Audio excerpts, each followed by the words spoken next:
जय सिया राम, जय सिया राम।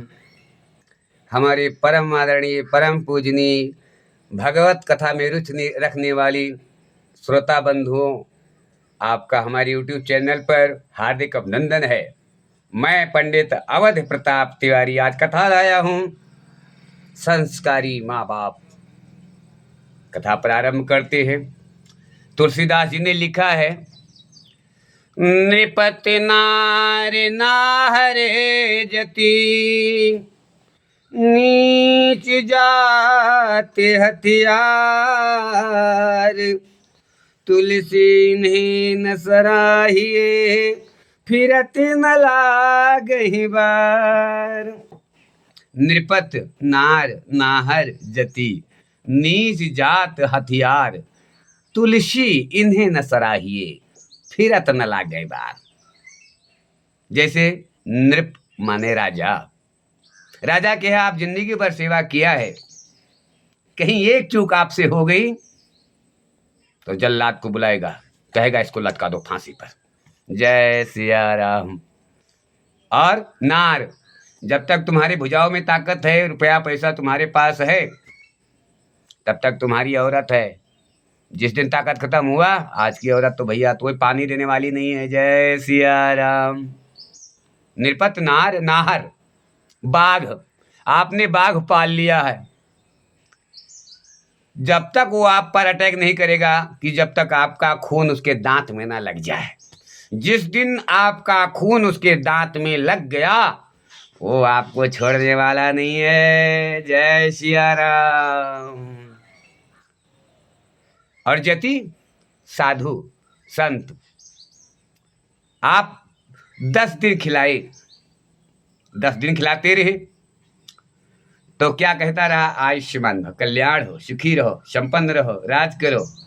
लेकिन एक दिन चूक गए आप, तो वही 10 दिन दुआएं देने वाला साधु क्या कहेगा, तुम्हारा सर्व सत्यानाश हो जाए, तुम्हारा सर्व सत्यानाश हो।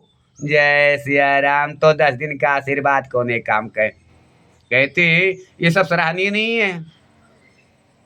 नृपत नार नाहर जति और नीच जात। जियालाल नट को ले लो, अब नट से जाकर के 10 रुपया उधारी ले लो कि भैया मैं कल मॉर्निंग में यानी सुबह प्रातः काल में आपको 10 बजे पे दे दूंगा। और उसको 10 बजे वो 10 रुपया नहीं देंगे आप, तो शाम को अगर कहीं पर भी मिलेगा तो वो बड़े तेज से आपसे झगड़ा करेगा, कहेगा बड़े बेईमान हो तुम, बड़े धोखेबाज हो। अरे तुम्हें यह जानी तो तुम्हें उधार पैसा न दी, मालूम पड़ेगा कि कितना बड़ा करोड़पति सेठ है, तुमको 10 रुपया दे दिया, बड़ा एहसान कर दिया है। तो कहते और उससे ज्यादा वो गुटखा खा के थूक देगा, वो सबर है लेकिन संस्कारहीन है। और हथियार, अब भाई बड़े बड़े तोप और बंदूक की बात नहीं, फरसा बल्लम की बात नहीं कर रहा हूँ। हथियार तो हथियार होते हैं। खुरपा हंसिया समझ लो, खुरपा जिसे घास छिला जाता है, किसान लोग खेत में काम करते हैं। खुरपा, गिड़ास, फावड़ा, कुदाल और ये हंसुआ, नाव का छुरा पकड़ लो, है ना, छुरा पकड़ लो तो ये भाई खूब तेज कर लो। अगर कहीं चूक जाओगे क्या तो आपको छोड़ेगा? नहीं छोड़ेगा। अभी घास छील रहे हो, जरा सा चूके तो तुरंत हाथ काट देगा। गिड़ासा चला रहे हो, हल्का सा चूक गए तो आपका हाथ काट देगा। कुदार चला रहे हो, चूक गए तो पैर काट देगा। फावड़ा चला रहे हो तो पैर काट देगा। तो ऐसे कहते हैं ये हथियार सराहनीय नहीं है। जो इनकी सराहनीय करता है, सराहना करता है, अचानक में उसी के ऊपर धोखा हो जाता है। तो तुलसीदास जी ने क्या कहा, नृपत नार नाहरि जति, नीच जात हथियार, तुलसी ने न सराहिए, फिरत न लागहि बार। ये सराहनीय नहीं है। नृपत नार नाहर जति, नीच जात और हथियार। ऐसे एक गरीब ब्राह्मण थे, उनकी कई बेटियां थी, तो भाई खर्चा, गरीब इतना गरीब भी नहीं थे लेकिन तो सामान्य में थे। तो उन्होंने सोचा कि भाई मैं अच्छे अच्छे ब्राह्मणों में कर दूंगा अपनी लड़कियों की शादी, और अच्छे अच्छे घराना ढूंढ के कर दूंगा, मुझे ज़्यादा बड़े घर की ज़रूरत नहीं है। अगर ज़्यादा बड़े घर में जाता हूँ तो दहेज नहीं दे पाऊंगा, और एक को मान लो दे ही दो तो हमारी 4 बेटियां हैं, सबको देना पड़ेगा। तो ऐसा करता हूँ, जैसे 2 बेटियां के 2 बेटियों की शादी कर दिया, वैसे तीसरी की भी कर देता हूँ। जय सिया राम। ये भाई ढूंढने लगे अपनी मर्जी से, भाई विद्वान आदमी थे, विद्वान के घर में पहुंच गए, कहते हैं कि ब्रह्मा लिखा है, तू नहीं ढूंढते हो, करता तो कोई और है, हम तो एक साधन है। वो जोड़ा पहले से मिलाता है। तो पंडित जी जो है गए एक ब्राह्मण के घर में, तो बातें भाई मन को भा गई, लड़का भी पसंद आ गया, शादी की बातें चलने लगा। तो भाई लड़की वाले ने कहा आपका मांग क्या है? लड़का तो खैर पसंद है मुझे, पर आपकी मांग जांच का है। तो लड़के के बाप ने कहा देखो भाई, मैं लड़का बेचता नहीं हूं, मुझे संस्कारी परिवार चाहिए। धन आज है कल नहीं रहेगा, जो हमारे पास रोज रहना है, हर पल रहना है, वो सुंदर होना चाहिए। और तन सुंदर हो या ना हो, लेकिन मन अवश्य सुंदर होना चाहिए, क्योंकि ये ब्राह्मण का खानदान है। तो लड़की के पिता ने कहा इस बात की तो आप चिंता छोड़ दीजिए महाराज, हमारे खानदानी संस्कार है, हम लोग पूजा पाठ करते हैं, बहुत संस्कारी है।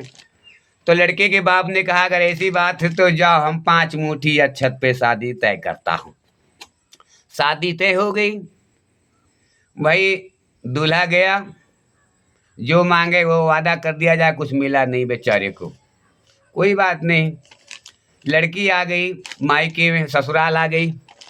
अब भाई वो नखड़ेबाजी है नंबर 1 की। कई बॉयफ्रेंड रहे होंगे, दोस्त पहले से, स्कूल की टाइम की लड़की थी, बहुत सारे दोस्तों का बार बार फोन आता रहे। अब सारे दोस्तों ने उसका दिमाग खराब किया, तो वो काम करना बंद कर दिया ससुराल में, और सास से झगड़ा करने लगे। जब सास से झगड़ा करने लगे तो एक दिन क्या हुआ, उसका पति जो है 2 डंडा मार दिया। अब जो 2 डंडा मार दिया तो ये घर से भाग ली।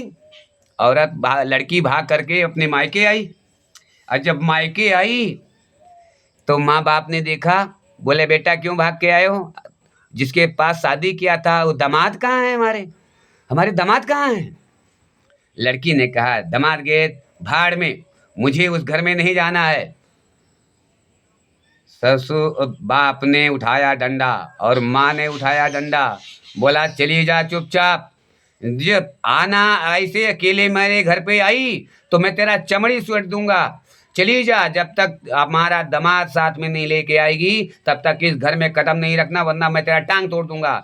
माँ बाप ने भगा दिया। अब जब माँ बाप ने भगा दिया तो सारे दोस्तों ने उनको सलाह दिया कि अब नहीं, अब चले जाओ वहाँ एसपी डीएसपी हेन तेन वगैरह करो, तरह तरह का केस करो, ऐसे नहीं होने वाला, इसको अंदर करा दो तुम्हारे पति को, तभी ठीक पड़ेगा, 2-4 सोटा लगवा दो। वाह रे भारतीय नारी, ये उनके बातों में आकर के गई भाई, बड़ा केस कूस सबको कर डाला। जब पुलिस आई पकड़ने तो उसके बाप को मालूम पड़ा कि भाई दामाद के ऊपर केस हो गया है। तो दामाद के पास पकड़ने पुलिस आने से पहले सास ससुर पहुंच गए और दामाद को अपने पास ले आए। तो और अपनी बेटी पुलिस वाले से कहने लगी कि देखो मेरे दामाद का कोई दोष नहीं है, दोष है तो सिर्फ मेरी बेटी का। ये मेरे घर पे आई थी, मैं इसको डांटा, फिर पति के पास ना जा कर के ये पुलिस के पास गई। कितनी नीच औरत है। लेडीज पुलिस से इसकी सेवा करा दो ताकि घर बार उजड़ने से बच जाए। जय सिया राम। अरे मैंने ढोल बजा के शादी किया था, शादी किया था ये भाग भाग के आने के लिए नहीं किया था। मैं जिसके साथ बांध रही हूँ उसके साथ रहो, उसकी सेवा करो, उसकी बात को सहो। जो सह गया वो रह गया, और जो जक्का अकड़ गया वो बिगड़ गया, उसका बिगड़ गया। बेटा अभी टाइम है, सुधर जाओ। और पति आप दामाद के ऊपर अगर थोड़ा भी आँच आया तो हमेशा हमेशा के लिए मायके भूल जाना। जय सिया राम।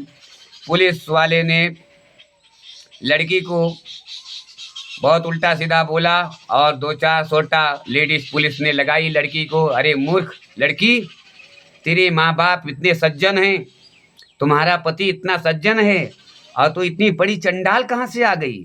यही विद्या तुमने लिया है संसार वालों से। जय सिया राम। तो भैया ऐसा है ना, औरत को जैसे बढ़ावा, ऐसे माँ बाप नहीं रहेंगे तो घर अवश्य उजड़ जाएगा।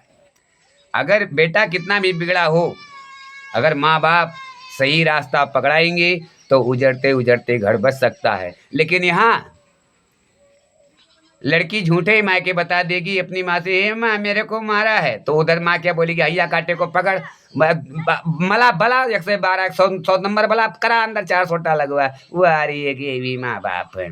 तो भैया जैसा संस्कार डालोगे वैसे तुम्हारा घर परिवार का, बच्चों का संस्कार होगा। आज बढ़ा रहे हो तुम हो, कल तुम मर जाओगे तो तुम्हारे बच्चे का क्या हाल होगा। तो ऐसा करो कि तुम्हारे रहने पर तुम्हारे बच्चे सुखी रहें। अगर आज हमारी कथा अच्छी लग रही है तो चैनल को सब्सक्राइब करें और कमेंट में लिखें जय सिया राम।